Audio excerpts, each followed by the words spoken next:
507장. 제가 지금 목이 좀 갈갈해서 사탕을 하나 먹어야겠습니다. 죄송합니다. 507장 제목이 뭐예요? 왜냐면 제가 주님의 마음을 본받는 자. 왜냐면 제가 새 거라서 달라. 507장.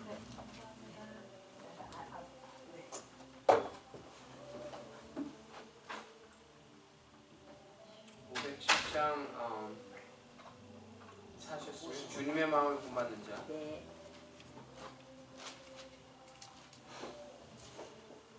사셨어요?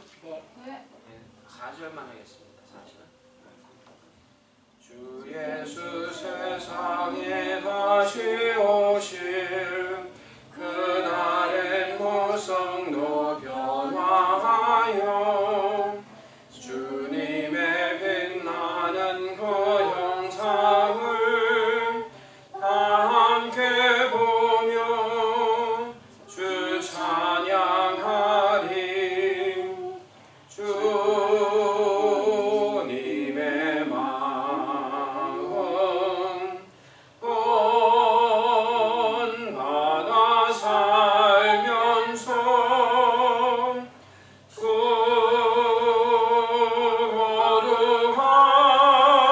거룩하신 나도 이루리.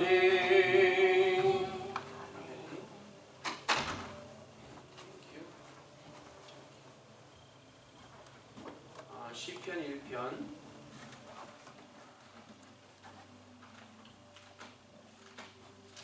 오늘은 시편 1편의 마지막 시간입니다. 종강이에요, 종강.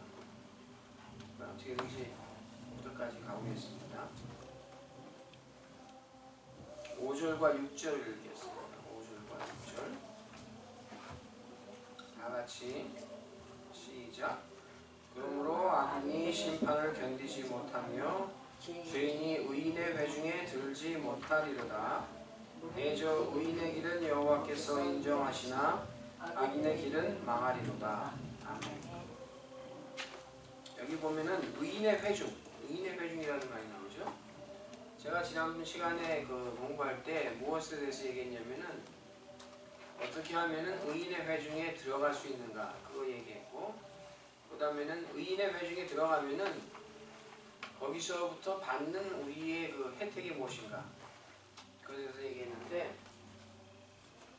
제가 네 가지라고 얘기했어요. 첫째로는 은혜, 둘째로는 이 은혜 위의 은혜. 요한복음 1장에 보면은 이 은혜 위의 은혜라는 게 있거든요. 이 두 가지는 얘기했고, 그 다음에는 언약과 기업 있다고 했어요. 그러니까 은혜, 은혜 위의 은혜, 언약, 기업. 이 1번과 2번은 지난번에 공부했는데 여러분 기억하시는지 안 하시는지 제가 잘 모르겠고, 혹시 못하시면은 교회에서 그 유튜브 올려놨으니까 다시 가서 한번 복습해 보시면 될 거예요. 네, 언약과 기업이 있는데, 언약과 기업. 이 언약이라는 것은 무엇에 근거했냐면은 하나님께서 처음에 사람을 만드시고 사람들에게 복을 주셨어요. 뭐라고 복을 주셨냐면은 생육하고 번성하라, 충만하라, 이 땅을 정복하라, 그리고 다스리라. 이런 복을 주시면서 일종의 그 약속을 하신 거예요. 약속. 그게 언약인데, 그 약속이 무엇에 근거했냐 하면은 사람을 만드셨을 때 하나님의 형상으로 만들어주셨다는 거에 근거해가지고 이 언약을 해주신 거란 말이죠. 그랬는데 사람들이 죄를 지었죠. 선악과를 따먹었단 말이에요. 죄를 지었어요. 죄를 지음으로 인해서 사람에게 있던 그 하나님의 형상이 거진 다 소멸이 되어버렸어요. 그래가지고는 하나님의 형상이 있는 게 아니라, 창세기에 보면은 하나님께서 아담과 하와를 만드셨을 때는, 사람을 만드셨을 때는 하나님의 형상대로 만드셨다라고 하셨는데, 그 다음에 나오는 족보를 보면은 어떻게 되냐면은 창세기 5장에 가보면은 아담이 자기 그 아들을 낳을 때는 자기의 형상대로 아들을 낳았다 이런 말이 나와요. 처음에는 사람이 하나님의 형상대로 만들어졌는데 그 다음부터는 타락한 아담, 사람의 형상대로 사람이 자손을 생산한 거예요. 그러니까 이 아담 이후에 나오는 모든 사람은 하나님의 형상을 잃어버린 상태에서, 거진 잃어버린 상태에서 세상에 나오게 된 거예요. 근데 처음에 언약을 받은 것이 하나님의 형상이 있었기 때문에 받은 것이기 때문에 다시 이 하나님의 언약이 유효해지기 위해서는 하나님의 형상이 우리 사람들에게 회복이 돼야 돼요. 회복이 돼야 이 언약이 유효하고 우리에게 하나님으로부터 오는 기업이 있는 거라 하는 그런 말씀을 드리는 거예요. 이게 서론적으로 말씀드리는 거예요. 여태까지 다 이해가 되셨어요? 그런데 하나님의 형상이 회복이 돼야 되는데 사람을 처음 만드셨을 때는 얼마나 이게 하나님이 한 사람을 잘 만드셨냐면은 제가 전에 한번 여러분에게 나눈 말씀이 있는데 시편 8편 5절 시편 8편 5절 시편 8편 5절 보시면은 찾으셨어요? 네. 거기 뭐라고 하냐면 저라는 건 사람이에요. 사람. 저를 천사보다 조금 못하게 하시고 영화와 존귀로 관을 씌우셨나이다 이렇게 했어요. 근데 제가 전에 말씀드렸죠. 여기 천사라고 번역된 이 말이 원래는 무슨 말이냐면 엘로힘, 다시 말해서 하나님, 사람을 하나님보다 조금 못하게 만드시고 그 다음에 여기 보면은 영화와 존귀로 어떻게 하셨다고요? 관을 씌우셨나이다. 관은 어디다 쓰는 거예요? 네, 머리다 쓰는 거잖아요. 근데 이 관을 씌우셨다는 이 말이 관을 씌우다라는 뜻도 있지만 또 어떤 뜻이 있냐면은 뒤집어 쌌다. 영어로 하면 surround 했다. 그런 뜻이 있어요. 다시 말해서 머리만 영화와 존귀로 관을 씌우신 게 아니라 이 사람 전체가 영화와 존귀로 돌돌 말아질 정도로 하나님이 사람을 만드셨다는 거예요. 본래 모습이. 그래서 여러분이 어떤 걸 생각하실 수 있냐면은 마태복음 17장에 보면은 어떤 모습이 나오냐면은 예수님이 변화산에 올라가셨어요. 네? 변화산에 올라가셨을 때 예수님의 모습이 변화됐잖아요. 어떤 모습으로 변화됐냐면은 얼굴이 광채가 나가지고 해보다 더 빛나게 광채가 나고 몸 자체에서 빛이 나니까 이 빛이 그냥 이 예수님이 입고 계시던 그 옷을 막 뚫고 나오는 거예요. 그래가지고는 그 옷을 보니까 세상에서 세탁을 해도 이렇게 희게 할 수 없을 정도로 빛이 나는 그런 옷을 입으신 것으로 제자들이 봤단 말이에요. 짐작컨대 어떤 신학자들의 말을 빌리자면 짐작컨대 하나님이 사람을 처음 창조하셨을 때 그 모습이 죄송합니다. 예수님이 변화산에서 드러내 보이신 그 모습이 바로 하나님이 처음 사람을 창조하셨을 때 그 모습이라는 거예요. 영화와 존귀로 관을 씌우시고 온 몸을 이렇게 둘러싸인 그 모습, 빛이 나는 모습이에요. 빛이 나는 모습. 이게 근데 우리가 그것이 회복해야 될 모습인데 지금은 그 회복이 제대로 되지 않은 상태에 지금 살고 있어요. 그러니까 모세가 시내산에 올라가서 하나님과 대면하여 말씀을 나누고 내려왔더니 모세의 얼굴이 어떻게 됐어요? 빛이 나가지고 사람들이 감히 어휴 무서워. 모세를 쳐다보지 못했다고 했잖아요. 그것도 어느 정도 그 본래의 모습이 회복된 모습으로 보인 거라 그런 말씀을 드리고 싶어요. 그런데 우리가 이렇게 하나님의 모습을 하나님의 형상을 회복해야 우리에게 이 언약과 기업이 해당이 되는데 성경에서 하나님을 갖다가 어떻게 표현하냐면은 하나님께서 나는 아브라함의 하나님, 이삭의 하나님, 야곱의 하나님 또는 이스라엘의 하나님이다 이렇게 표현하잖아요. 아브라함의 하나님, 이삭의 하나님, 야곱의 하나님 또는 이스라엘의 하나님 이렇게 말씀하시는데 왜 이렇게 표현을 하는가 혹시 생각해 보셨는지 모르겠는데 이 아브라함의 하나님이라는 것은 뭐냐면은 성부 하나님, 삼위일체 하나님을 가리키는 거예요. 이삭의 하나님, 성자 하나님. 야곱의 하나님 누구겠어요? 성령 하나님. 성령 하나님을 나타내는 것이라 말할 수 있어요. 그래서 이 아브라함과 이삭과 야곱의 그 생애를 살펴보면은 이 사람들의 그 생애를 통해 가지고 성부 하나님의 형상을 회복하고 또 성자 하나님의 형상을 회복하고 성령 하나님의 형상을 회복하는 그런 단계가 나오는 거예요. 이 사람들의 생애를 통해서. 그래서 그 이스라엘의 역사를 살펴보면은 마이크가 따라다니지 않으니까 줄 건데 아브라함, 이삭, 야곱 이때에는 그 약속을 받은 사람의 숫자가 한 사람, 한 사람밖에 안 됐어요. 아브라함에게 하나님이 뭐라고 약속하셨냐면은 내가 네 자손을 하늘의 별과 같이 또 바닷가의 모래같이 많게 해주시겠다 이렇게 말씀하셨는데 실제로는 약속의 자손은 한 사람.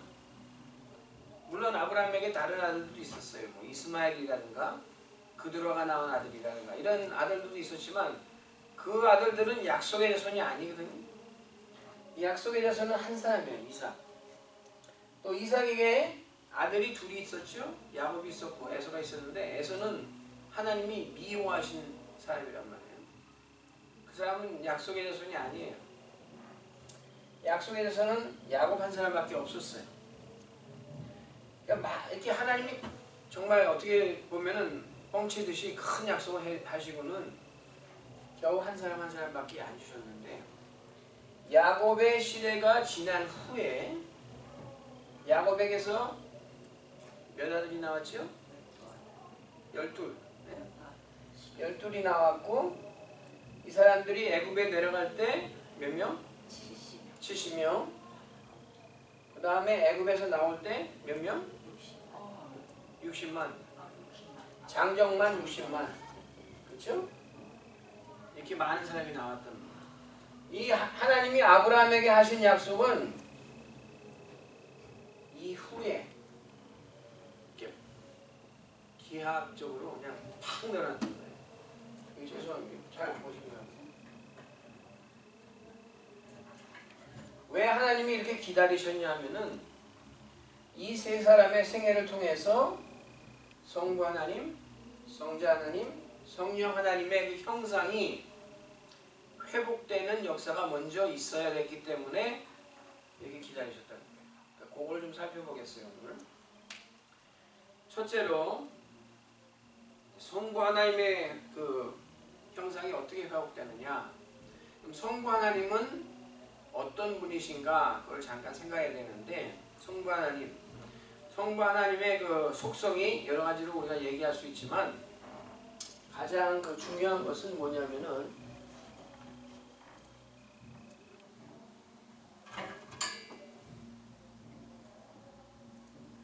성부 하나님은 거룩하시다 하는 거예요. 거룩하시다. 그래서 베드로 한번 찾아보세요. 베드로전서 1장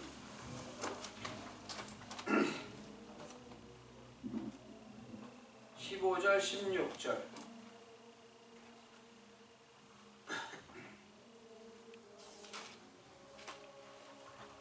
찾으셨어요?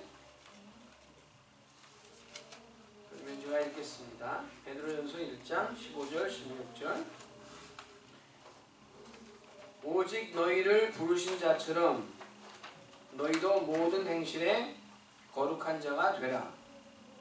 기록하였으되 내가 거룩하니 너희도 거룩할지어다 하셨느니라. 아멘. 여기 보면 두 가지를 볼 수 있는데, 첫째로는 하나님이 거룩하시기 때문에 너희도 거룩해야 된다 하는 게 나오고, 둘째로는 하나님이 거룩하신 것처럼 너희도 거룩하라. 하나는 우리가 거룩해야 되는 이유를 말하는 것이고, 둘째로는 우리가 거룩해져야 되는 정도를 말하는 거예요. 하나님이 거룩하시기 때문에 너희도 거룩하라. 둘째로는 하나님이 거룩하신 것처럼 너희도 거룩하라.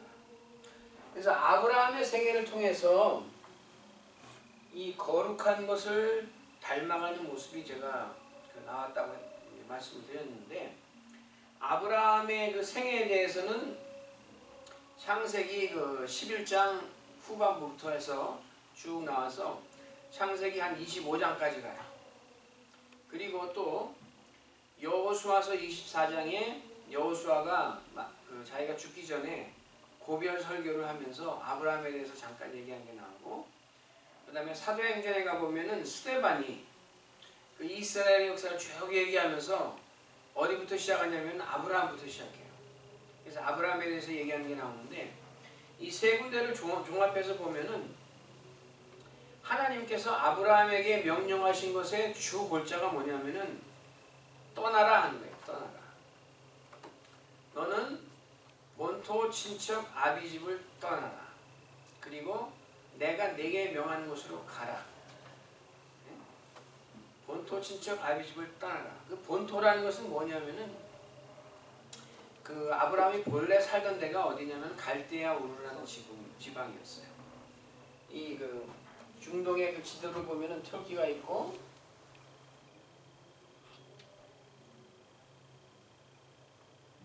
여기 사우디아라비아가 있고, 여기 이집트가 있고, 터키, 이스라엘은 여기 조금 있고, 그 다음에 여기 보면 이제 강이 두 개가 있잖아요. 큰 강이 유브라데, 티그리스 이렇게 있는데, 갈대아 우르라는 데는 요 밑에 보면 강 하류. 여기 있을 때 하나님이 본토 친척 아비 집을 떠나라고 말씀하십니다. 근데 여기는 왜 떠나야 되냐면 여기는 우상을 섬기는 데예요. 우상을 섬기는 데. 그래가지고는 떠나라 했는데 아브라함이 본토 친척 아비 집을 다 버리고 떠난 게 아니라, 이 아브라함의 생애를 보면은 하나님께서 떠나라는 것에 대해서 그냥 단번에 그냥 결단하고 떠나지 못하는 생애가 계속 나와요. 그래서 아버지하고 친척이랑 다 몰고서 하란이라는 데까지 갔어요. 이렇게 가가지고. 그 다음에는 창세기에는 그게 확실하게 안 나오는데, 스데반이 설교한 것을 살펴보면은 아버지가 죽자 하란을 떠나서 가나안으로 갔다 하는 그런 얘기가 나와요.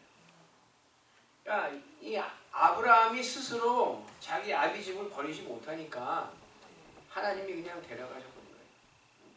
아버지를. 그런데 그냥 또 떠난 게 아니라 또 조카를 데리고 가요. 친척을 끌고. 그래가지고는 롯을 데리고 가나안으로 갔는데, 하나님이 롯도 분리시키려고 롯의 목자들과 아브라함의 목자들 간에 분쟁이 일어나게 하셔가지고 롯을 떠나게 하시죠. 하나님 억지로. 이 떠나게 하는 게 계속 뭐냐면은 하나님만을 온전하게 섬겨야 되는데, 하나님만을 온전하게 섬겨야 되는데 거기에 방해가 되는 요소는 다 하나님께서 떠나게 하신다는 거예요. 본토, 친척, 아비집. 그리고 하나님의 약속만 신실하게 믿어야 되는데 못 믿어 하는 거, 못 믿어게 하는 그런 모든 요소도 다 하나님이 떠나는 것을 요구하신단 말이에요. 그래서 이 아브라함의 생애를 보면은 이제 아버지는 죽어서 떠나고 이 조카 롯은 저기 분쟁이 일어나서 떠나게 하시고 이 하나님이 그 약속하신 게 뭐예요? 내가 너로 내 이름을 창대케 하고 네 자손이 하늘의 별과 땅에 이 바닷가에 모래같이 많게 했는데 아브라함이 끝끝내 못 믿어한 거예요. 오랫동안. 그래가지고 한 번은 뭐라고 했냐면은 하나님이 나한테 자식을 안 주시니까 우리 집에서 길리운 이 종 엘리에셀 이 사람이 내 상속자가 되겠습니다. 이거 불신의 표현이죠. 네, 하나님이 아니라고 하셨어요. 내 몸에서 난 자라야 내 씨라 칭함을 받을 것이다. 또 한참 있은 후에 또 못 믿어가지고 사라하고 이렇게 의논해가지고 여종 하가를 통해서 이스마엘을 낳았단 말이에요. 근데 하나님이 보시기에 이스마엘도 약속의 자손이 아니거든요. 그래서 사라의 몸에서 난 자라야 내 씨라 칭함을 받을 것이라 하고 이삭을 주시고는 내 여종과 이스마엘을 내어 쫓으라. 창세기에도 나오고 갈라디아서에도 나와요. 하나님의 그 약속만을 굳건히 잡아야 되는데 그렇지 못한 모습을 하나님이 다 제거하는 것을 요구하십니다. 그게 이 거룩하신 하나님의 그 형상을 닮아가는 모습이라는 거예요. 그리고 마지막에 가서는 어떤 일까지 벌어지냐면은 이 이삭을 아브라함이 100세에 얻었잖아요. 100세. 그러니까 얼마나 애지중지하겠어요. 아들을 못 낳고 100년을 기다리다가 드디어는 아기가 나왔는데 얼마나 그 아기를 사랑하겠어요. 하나님이 하시는 말씀이 네 아들 그 이삭을 내가 네게 지시하는 산에 데리고 가가지고 거기서 번제로 드리라. 번제라는 건 뭔지 아세요?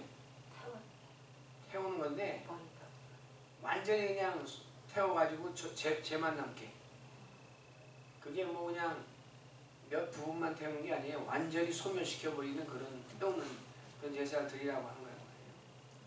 근데 여기에서 이제 하나님이 아브라함을 마지막으로 테스트하신 것인데 그 테스트를 아브라함이 결국은 패스했어요?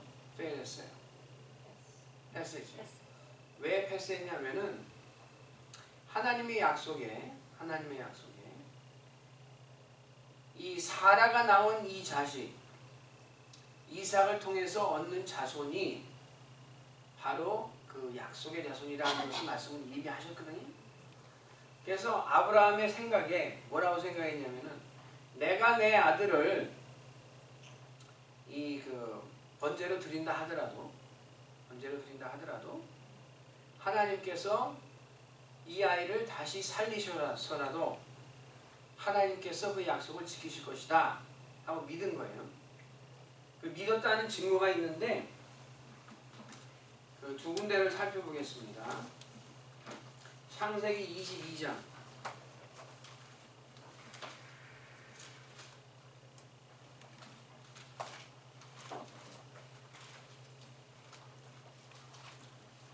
창세기 22장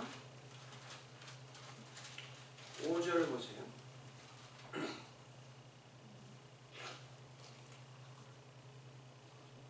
찾으셨어요? 네.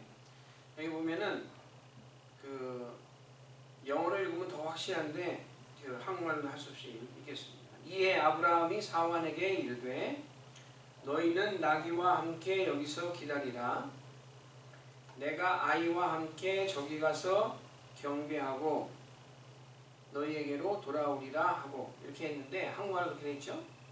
근데 영어에는 어떤 말들이 더 있냐면은 내가 아이와 함께 저기 가서 그 다음에 그 사이에 또 뭐가 있냐면 우리가 경배하고 우리가 너희에게로 돌아오리라 이렇게 돼 있어요.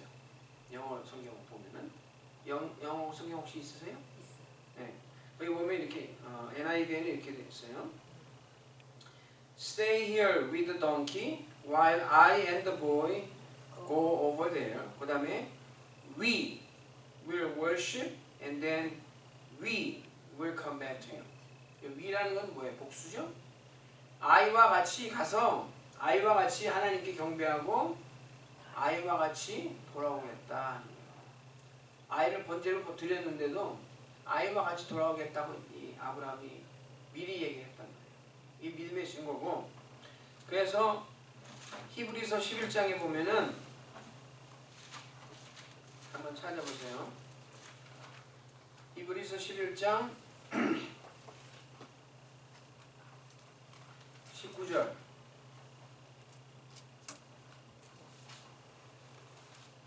아, 18절부터 보겠습니다. 18절, 19절. 저라는 건 여기는 아브라함이에요. 저에게 이미 말씀하시기를, 하나님이 이미 말씀하시기를 네 자손이라 칭할 자는 이삭으로 말미암으리라 하셨으니, 저가 아브라함이 하나님이 능히 죽은 자 가운데서 다시 살리실 줄로 생각한지라 비유컨대 죽은 자 가운데서 도로받은 것입니다. 아멘. 그러니까 아브라함이 신앙이 하나님이 이 이삭을 통해서 약속의 자손을 주실 것이라고 약속을 하셨기 때문에 내가 하나님이 명하신 대로 이 이삭을 번제로 드린다 하더라도 하나님이 이 이삭을 다시 살리셔서 하나님은 반드시 그 하신 약속을 지키실 것이다 하고 믿은 거란 말이에요. 그러니까 하나님을 믿는데 방해가 되는 요소는 다 제거해버리는 거예요. 그래서 이 하나님의 거룩하신 그 형상을 닮아가는 그 모습이 이 아브라함의 생애를 통해서 나타나는 거예요. 아브라함의 생애. 그래서 아브라함의 하나님은 누구? 성부 하나님.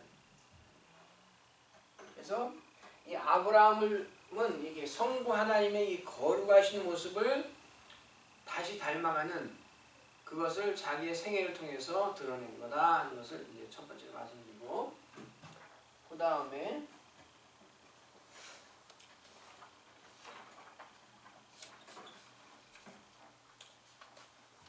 이삭의 하나님, 성자 하나님, 그 성부 하나님의 속성을 거룩이라고 우리가 얘기할 수 있다면은, 그러면은 성자 하나님, 예수님의 속성을 대표하는 것은 뭐가 될까요? 혹시 생각나시는 게 있어요? 순종. 네? 순종. 순종.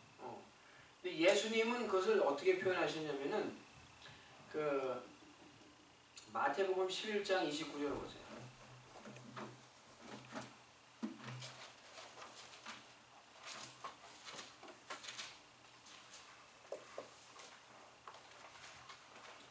마태복음 11장 29절.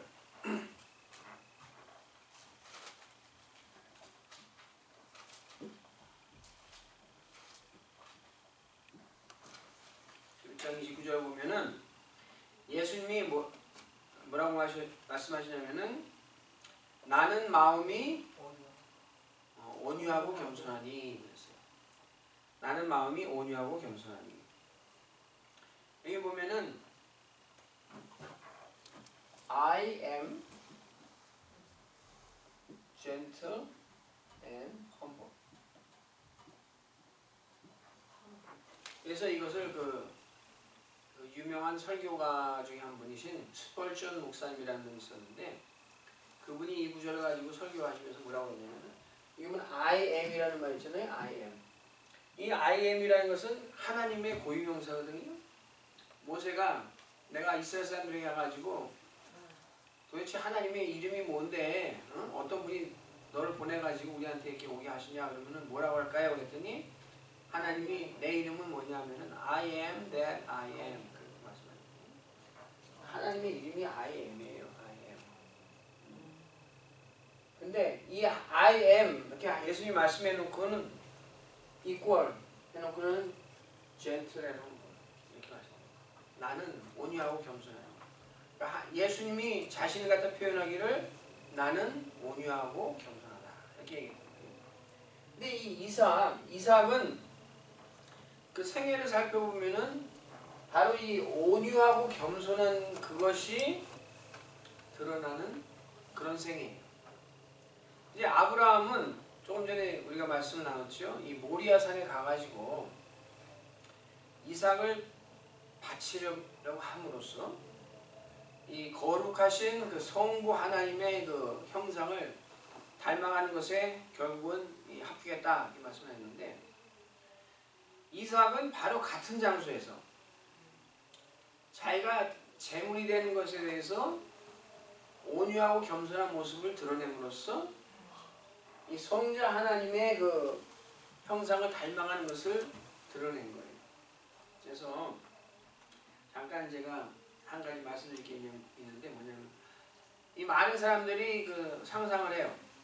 도대체 이때 이삭의 나이가 얼마나 됐을까? 뭐 이런 얘기 많이 하는 거 들으셨어요. 그래가지고 뭐 어떤 사람은 몇 살이 이렇게 얘기하는데, 이슬람에서는 뭐라고 얘기하냐면은 이게 이삭이 아니라 이때 아브라함이 바치려고 했던 아들은 이스마엘이다 이런 식으로 얘기하는데, 그래가지고는 이슬람 사람들이 뭐라고 얘기하냐면은 이때 이스마엘의 나이가 13살이었다고 해요. 왜 그렇게 얘기하냐면은 13살이면은 이스마엘이 14살일 때 이삭이 낳거든요. 14살 차이예요. 그러니까 이스마엘이 13살이라고 하는 이유는 이삭이 낳기 전에 이스마엘을 데리고 올라가가지고 아브라함이 바치려고 했다 하는 식으로 얘기하려고 13살이라고 이렇게 얘기해요. 이스마엘이. 그리고 그것의 영향을 받아서인지 정확지 않지만 우리 그 기독교 안에 있는 사람들 중에 어떤 사람들이 얘기하기를 아니다. 이스마엘이 아니라 이삭인데 아마 이삭이 이 13살 정도에 이제 받쳐진 게 아닐까 뭐 그런 식으로 얘기하는 사람들이 있어요. 근데 그것은 성경 안에서는 근거가 없습니다. 그 나이에 대해서는. 이삭이 이때 몇 살이라는 근거는 없고, 근데 아까 제가 그 창세기 22장 5절에 읽을 때 뭐라고 읽었어요 우리가? 아브라함이 말하기를 내가 아이와 함께 그랬죠. 내가 아이와 함께 저기 가가지고 우리가 하나님께 경배하고 그 다음에 우리가 돌아오겠다. 그래가지고 이삭을 갖다가 아이라고 불렀단 말이에요. 아이. 이 아이라는 말이 도대체 어떤 사람들에게 적용이 되는가 하는 것을 우리가 생각해 볼 수 있는데, 이 똑같은 아이라는 말을 창세기 어디에 나오냐면은 창세기 그 44장에 가보면은 그 똑같은 아이라는 말이 나오는데, 창세기 44장 30절에 보면은 이 어떤 상황에서 이 아이가라는 말이 나오냐면은 그 요셉의 형들이 곡식을 사러 그 애굽에 내려갔잖아요. 그래가지고 요셉에게 가서 꿀꺽 전하고 이 그 자기들의 상황을 설명하는 과정에서 유다가 베냐민에 대해서 얘기하는 게 나와요. 그러면서 베냐민을 갖다가 뭐라고 얘기하냐면 아이라고 해요. 아이. 그러니까 여기 창세기 22장에 나온 아이라는 말하고 나중에 창세기 44장에 나오는 그 아이라는 말하고 같은 단어예요. 그러면서 하는 말이 그 아이는 지금 그 아버지하고 집에 있는데 아버지의 생명하고 그 아이의 생명하고 이 결탁이 돼서 이 아이에게 어떻게 그 저기 해가 일어나면은 우리 아버지도 세상을 떠나십니다. 그러니까 이 아이 대신 나를 갖다가 어떻게 좀 대신하십시오. 뭐 이런 식으로 얘기하는 게 나오는데, 그 당시에 이 아이라고 불렸던 그 베냐민이 어떤 사람이었냐면은 자기 아들이 베냐민의 아들이 무려 10명이 있던 때예요. 10명. 아들 10명이 있는 아버지를 갖다가 그 형이 볼 때 아이라고 불렀단 말이에요. 그러니까 아이라고 부르는 그 대상이 글쎄 뭐 20대 30대일지도 모르고 정확히 우리가 나이는 알 수 없지만 어느 정도 성장한 사람일 수 있다 하는 것을 그냥 염두에 두시면 되고, 근데 그래서 그 말이 나르 또는 하나르 이런 말인데 헤브리 말로 이 아이라고 해서 그 나이가 정말 어린 사람인 것은 아니라는 것을 그냥 생각하시면 돼요.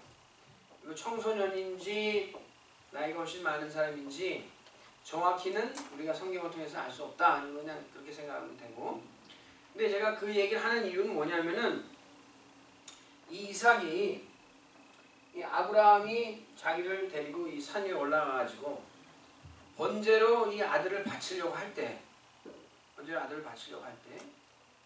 충분히 저항을 하려면은 저항을 할 수 있는 그런 나이였을 거다 하는 그게 중요한 포인트예요. 근데 6절에 이삭이 나무를 지고 갔으니까 컸지 않을까? 그렇죠. 그죠? 맞아요. 그리고 그 다음에 거기 사환이 2명이 있었잖아요. 사환.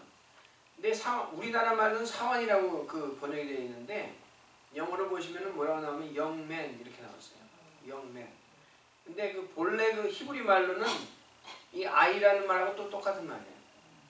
하나르 하는 말인데, 그러니까 이 아브라함이 데리고 간 그 사환들 하고 아마 이 이삭이랑 나이가 비슷한 그런 수준이 아니었을까 이렇게 생각할 수 있는 거예요.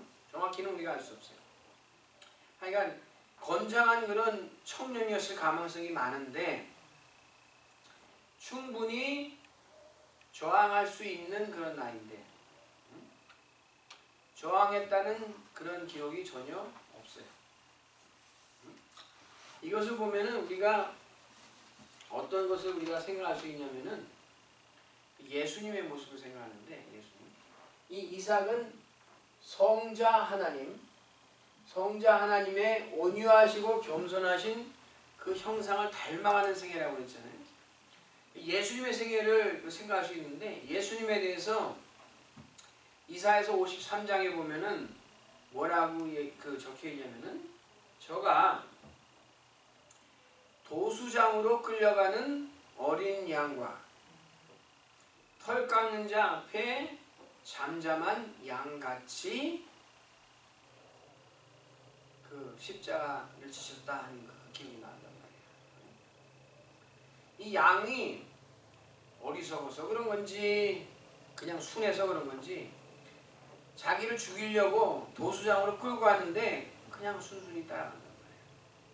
그게 이 온유하고 겸손하신 예수의 모습이거든요. 그게 바로 이 모리아산에서 이삭이 보여준 그 온유하고 겸손한 그 모습이었어요.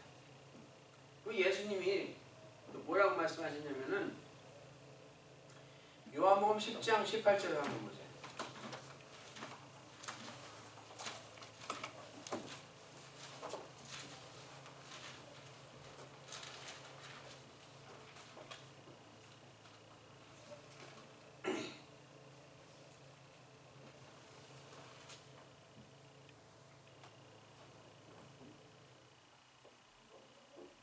요한복음 10장 18절 찾으셨어요? 네. 예. 이를 내게서 빼앗는 자가 있는 것이 아니라 내가 스스로 버리노라. 나는 버릴 권세도 있고 다시 얻을 권세도 있으니 이 계명은 내 아버지에게서 받았노라 하시니라. 이 예수님이 하신 말씀이거든요. 예수님이 십자가에서 죽으셨을 때 예수님이 힘이 없어가지고 십자가에서 못 박히신 게 아니었어요. 그죠? 그 베드로가 검을 꺼내가지고 말고의 귀를 탁 치니까 예수님이 다 그 귀를 고쳐주면서 검을 집어넣으라 하시면서 하신 말씀이 내가 12영 더 되는 천사를 불러가지고 이 로마 군인쯤은 그냥 싹 쓸어볼 수 있다는 걸 넌 모르냐.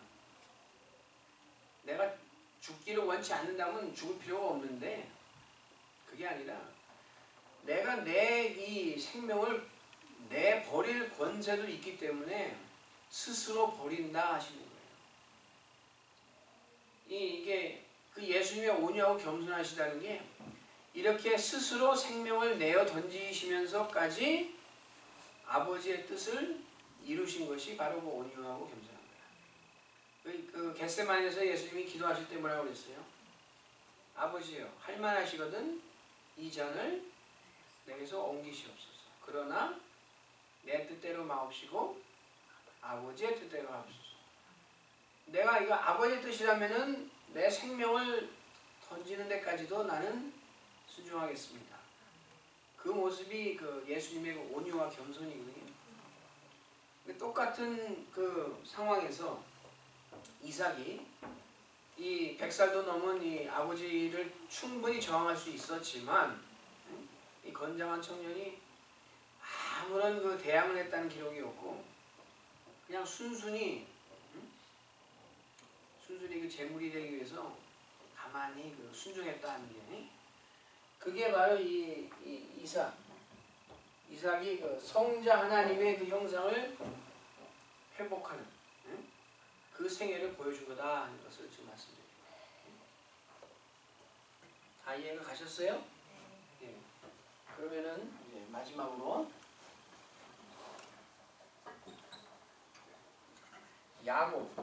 야곱은 성령 하나님의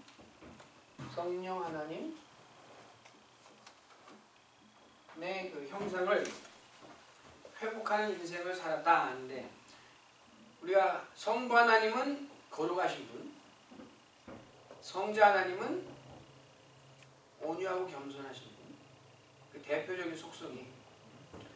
그 다음에 성령 하나님의 대표적인 속성은 뭘까요? 어떻게 보면 제일 어려운 질문인 것 같아요. 성령 하나님의 대표적인 속성.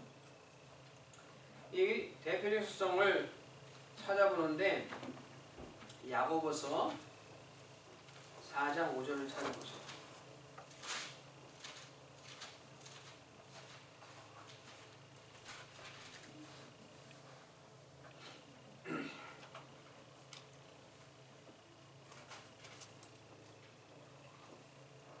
야고보서 4장 5절 찾으셨어요? 제가 읽겠습니다. 너희가 하나님이 우리 속에 거하게 하신 성령이, 그 다음 말씀이 중요한 거예요. 성령이 시기하기까지 사모한다 하신 말씀을 헛된 줄로 생각하느뇨. 아멘. 성령 하나님이 시기하기까지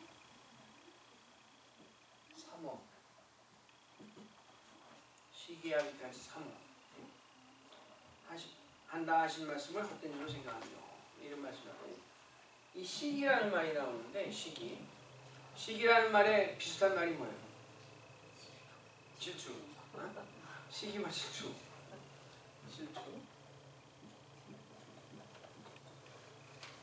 이 어떤 면에서 시기냐, 어떤 면에서 질투냐, 그걸 생각할 수 있는데 하나님이 뭐 시기도 하시나 뭐 이런 식으로 생각할 수 있는데 하나님이 분명히 말씀하셨어요. 출애굽기 20장에 보면은 하나님이 그 모세를 통해서 십계명을 주셨잖아요. 십계명을 주시면서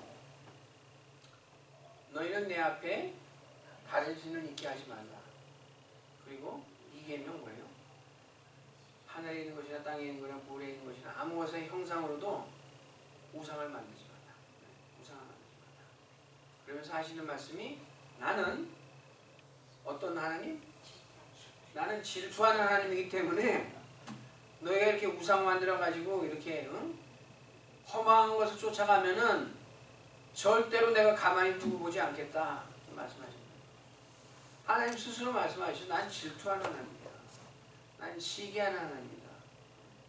나는 너희들이 나를 갖다가 온전히 섬기는 것을 원하기를 어느 정도까지 하느냐 하면은 질투하는 그런 정도에 이르기까지 한다는 거예요.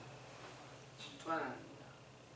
이 질투라는 그 감정은 사람에게 있어서 있을 수 있는 감정 중에서 제가 보기에는 가장 강한 감정이에요. 가장 강한 감정. 그러니까 이 하나님이 하나님의 그 열정, 하나님의 열심 이것을 표현하시기 위해서 우리에게 있을 수 있는 가장 강한 그 감정을 가지고 표현하시더라고 저는 생각해요. 이게 얼마나 강하냐면은 한번 찾아보시면은 잠언 6장을 한번 보세요. 잠언 6장.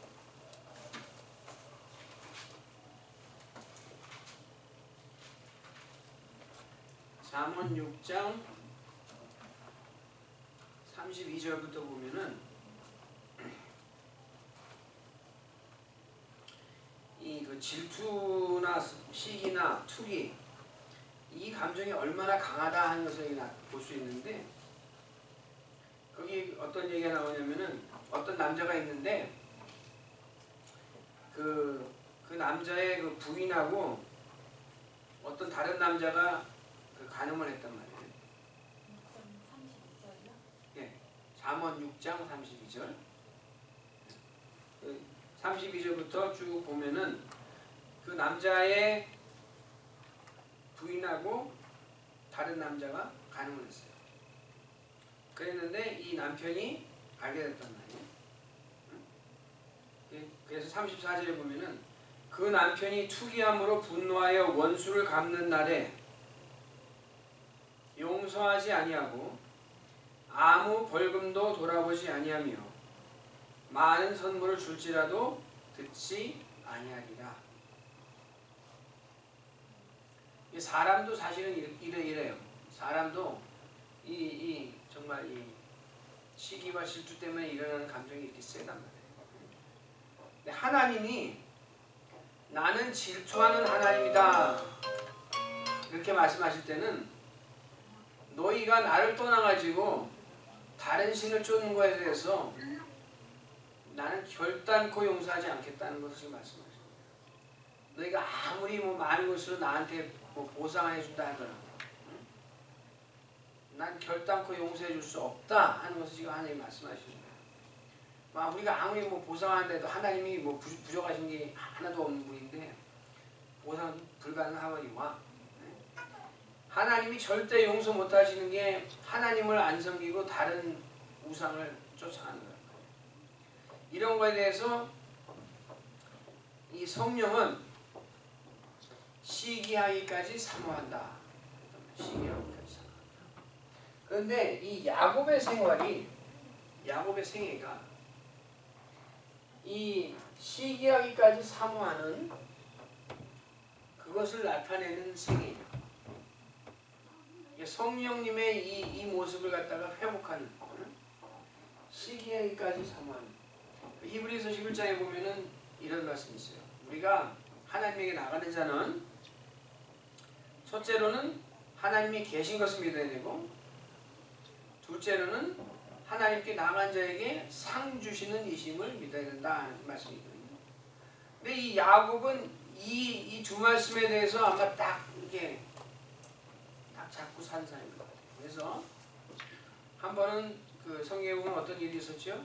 자기 형 에서가 사냥을 하고 돌아와서 너무 배고파가지고 막 눈이 그냥 돌아가고 있는데 이 야곱이 팥죽을 끓였단 말이에요. 그래서 야 그거 좀 나 좀 달라고 그랬더니 뭐라고 그랬어요?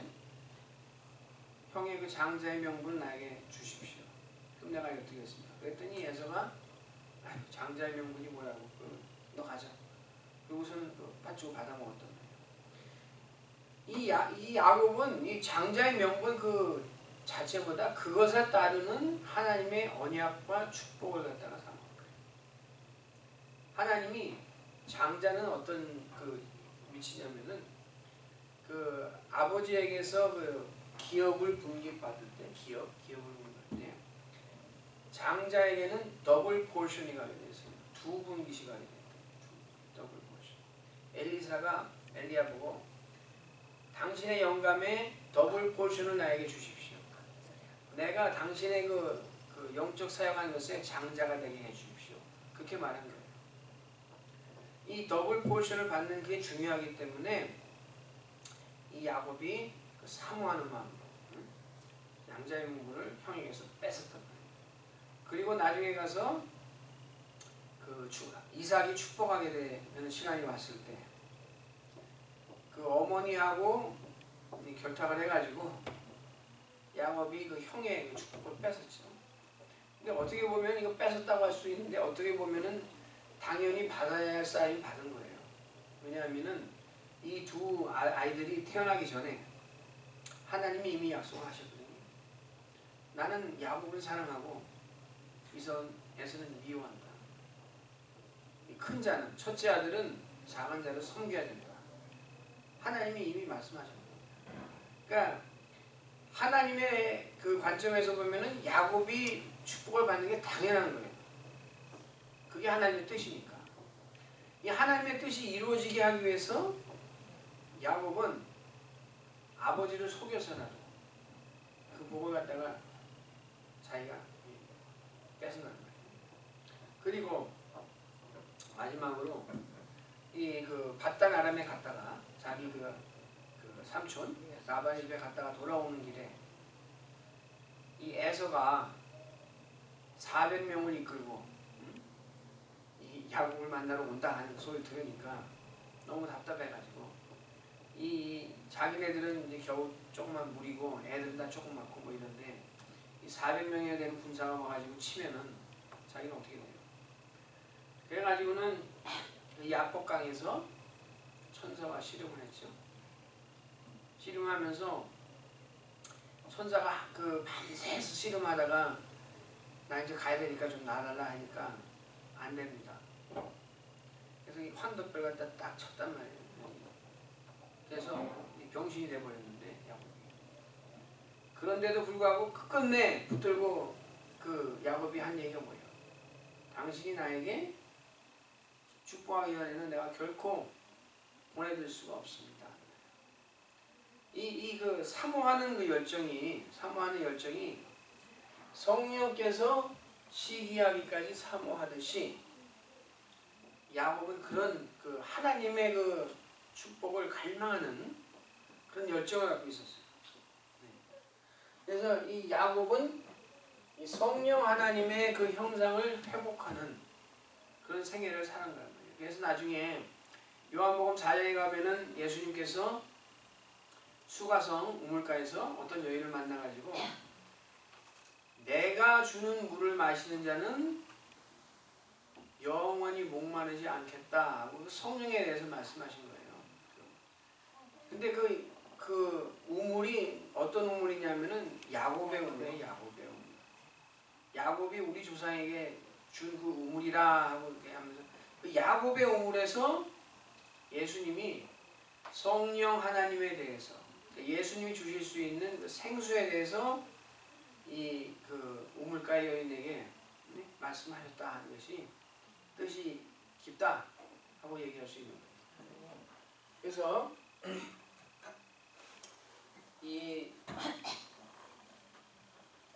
아브라함의 하나님, 이삭의 하나님, 야곱의 하나님은 곧 성부 하나님, 성자 하나님, 성령 하나님인데 이 세 사람은 아브라함과 이삭과 야곱은 자기들의 생애를 통해서 성부 하나님의 형상을 회복하고 성자 하나님의 형상을 회복하고 성령 하나님의 형상을 회복하는 그 모습을 보여주는 것이다 하는 것을 여러분이 기억하면 좋겠고, 그랬기 때문에 이 회복이 되자 이 폭발적인 이 수가 늘어나는 그 역사가 일어난 거예요. 야곱은 12아들. 이 12아들을 이 야곱이 그 밧단아람에서 20년을 살았거든요. 20년. 처음 7년은 총각으로 살았어요. 7년이 지난 후에 레아와 결혼하고 라헬과 결혼하고 그 다음에 또 7년을 섬기고 또 6년을 섬겨가지고 20년을 살았는데 나머지 그 13년 동안 처음 7년 말고 이 14년 결혼 생활을 하면서 그 13년 동안에 아들을 11명을 낳았어요. 베냐민 빼놓고. 그래가지고 한 사람이 11명을 13년 동안에 낳으려면 얼마나 힘들어요. 여자가. 그러니까 하나님이 야곱에게는 아내를 4사람을 줬거든 거예요. 4사람이 돌아가면서 애를 낳으니까 그래도 조금 덜 어렵게 14년 동안에 아들을 11명을 낳고 베냐민은 나중에 돌아오는 길에 낳았거든요. 그래서 12명을 낳고 그 다음에 몇 년 후까지는 이게 70명이 됐단 말이에요. 애굽으로 내려갈 때까지는. 그다음에 70명이 애굽에서 400년 사는 동안에 이 장정만 60만이 됐다고 했는데 이거를 계산을 해보면은 400년 동안에 인구가 얼마나 늘어난 거냐면 8,600배 이상이 늘어나는 거예요. 엄청나지 않아요? 400년에 8,600배. 그리고 여러분이 그 민수기에 가서 한번 잘 읽어보세요. 민수기에 그 계수하는 게 쭉 나오는데 장정이 60만, 장정이 60만인데 그 다음에는 민수기 그 3장에 가면 또 어떤 기록이 나오면은 너희들 중에서 장자, 첫째 아들. 첫째 아들은 그 1살, 아니 1개월 이상으로 전부 세라. 그런 게 또 나와요. 장자가 몇 명이냐면 한 22,000명이 나와요. 1개월 이상 된 장자가 22,000명이 나와요. 그러니까 성인 중에서는 장자가 그것보다 덜 되겠죠? 그래서 한 뭐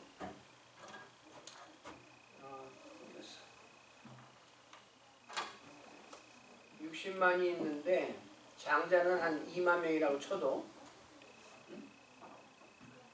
그러면 장자가 아닌 사람은 몇 명이란 말이에요? 58만이란 말이에요. 그죠? 평균 이게 무슨 말이냐면 평균 한 가정에 애가 몇 명이 나왔다는 뜻이에요? 30명.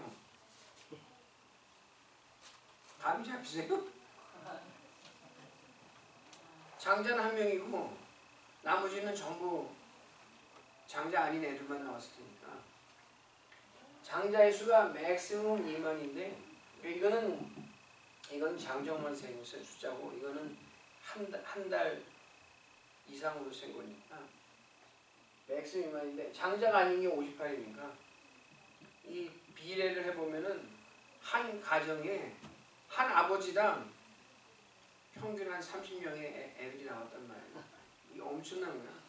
하나님이 그냥 그 하늘의 별과 같이 땅의 모래와 같이 이 약속을 지키시려고 그냥 막 애들을 그냥 어떻게 쏟아부어 주신 거야 맞지?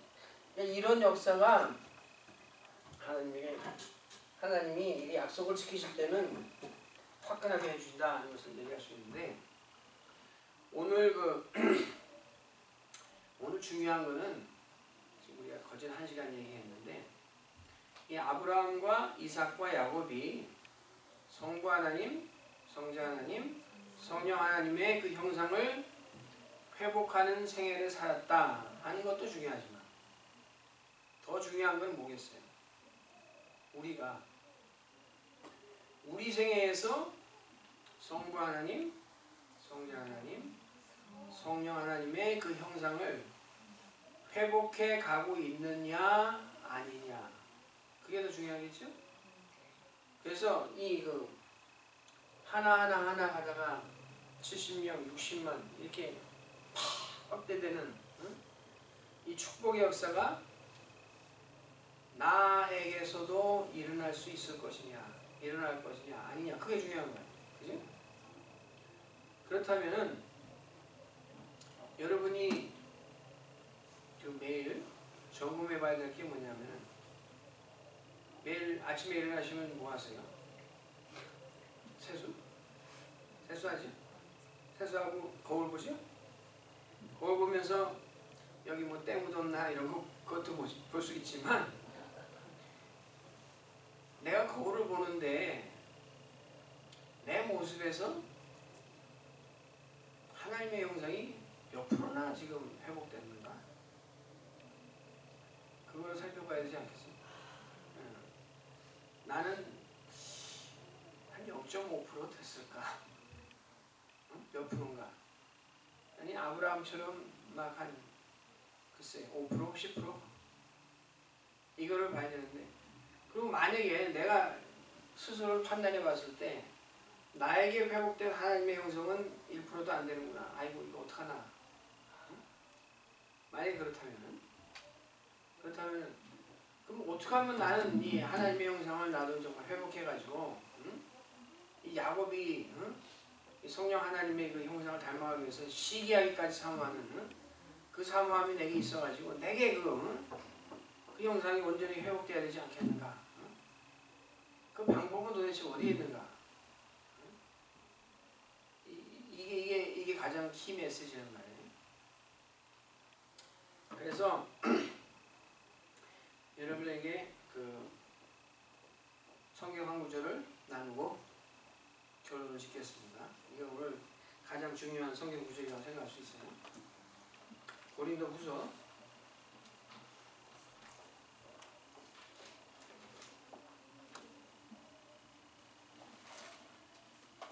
3장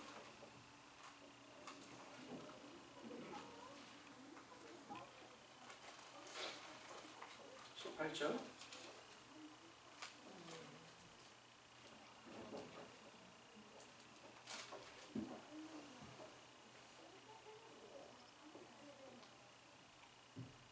고린도후서 3장 18절 다 찾으셨어요? 예, 읽겠습니다. 우리가 다 수고를 벗은 얼굴로 거울을 보는 것 같이 주의 영광을 보매 저와 같은 형상으로 화하여 영광으로 영광에 이르니 곧 주의 영으로 말미암음이니라. 아멘. 이게 무슨 말씀입니까?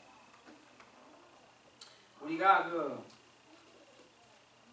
하나님의 형상으로 화하여 가는 그 방법이 어디에 있다고 여기 나와 있냐면은 하나님의 영광을 볼 때, 하나님의 영광을 볼 때에 그 영광의 모습으로, 그 영광의 형상으로 우리도 변화해져서 영광으로 영광에 이르니, 그러니까 영광으로 영광에 이른다는 말은 첫 번째 영광은 하나님의 영광으로 우리도 영광에 이른다는 말이에요. 하나님의 영광을 우리가 바라볼 때 우리도 그 영광의 모습으로 화하여 그 영광에 이른다. 그 말씀입니다. 그 여러분이 그 한국에는 이런 말이 있어요. 뭐냐면은 남자와 여자가 결혼하면은 오래 살다 보면은 그 얼굴이 비슷해진다는 말 있죠? 그거 왜 그럴 것 같아요? 응? 그렇지. 서로 바라보면은 어떤 현상이 생기냐면은 표정이 비슷해져요.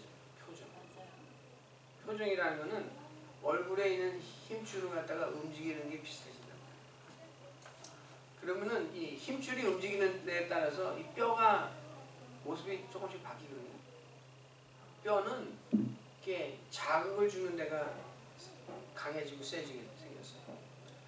이 힘줄을 움직이는 거에 따라서 이 뼈의 모습이 조금씩 바뀐단 말이에요. 그래서 부부가 오래 살면은 서로 닮아가게 돼 있어요.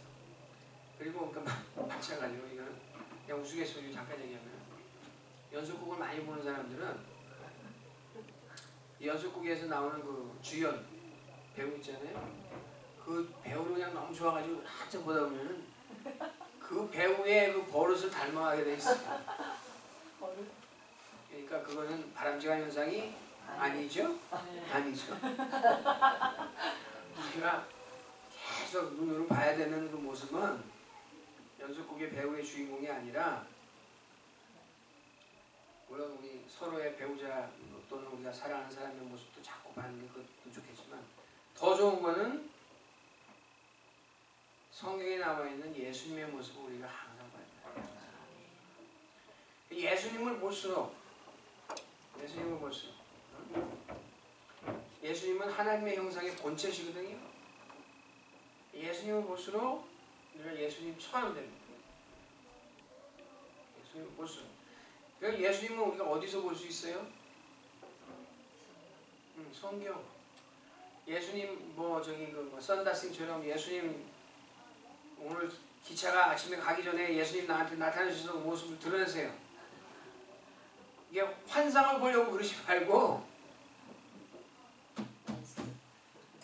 성경을 사랑하시고 성경을 통해서 예수님을 보란 말이에요. 그래서 제가 마지막으로 했는데 한 군데만 더 보겠습니다. 히브리서 12장 2절.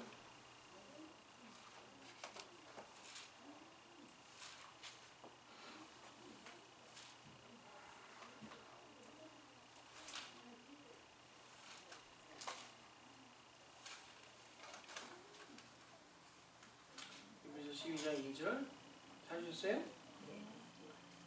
믿음의 주요 또 온전케 하시는 이인 예수를 바라보자. 이 믿음의 그 경주를 간다는 것은 항상 경주에는 목표가 있어야 돼요. 목표를 보고 달려가야 되는데 그 목표는 예수님이에요. 우리의 목표는 예수님.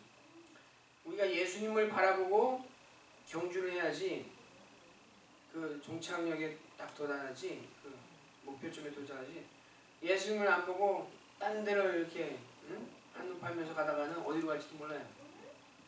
예수님이 아닌 데로 가면 그건 전부 틀린 길이지. 예수님을 딱 바라보고 우리 목표를 정확하게 정해놓고 예수님만 보고 경주해야 된다 하는 것을 그것만 기억하시면 오늘 성경 공부 잘하신 거예요. 아멘. 네, 기도하겠습니다. 하나님 감사합니다. 하나님께서 사람을 창조하시고 저희 인류에게 해주신 그 모든 복과 또 아브라함에게 약속하신 그 모든 복이 그 믿음의 자손인 저희들에게도 적용된 것으로 믿습니다. 아멘. 저희가 간절히 바라옵기는 저희들에게 온전히 성부, 성자, 성령 하나님의 형상이 회복되게 하여 주시옵소서. 아멘. 저희들이 저희들의 눈을 저희들의 목표가 되시는 예수님에게 고정하게 하시고 아멘. 성경에 나와 있는 대로 예수님을 바라보며 경주할 수 있게 하여 주시옵소서. 아멘.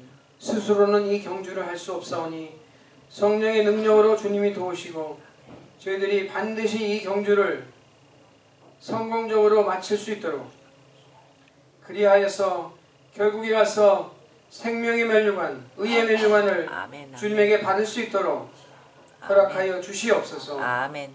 이 모든 말씀 예수님 이름 받들어 기도하옵나이다. 아멘. 하늘에 계신 우리 아버지여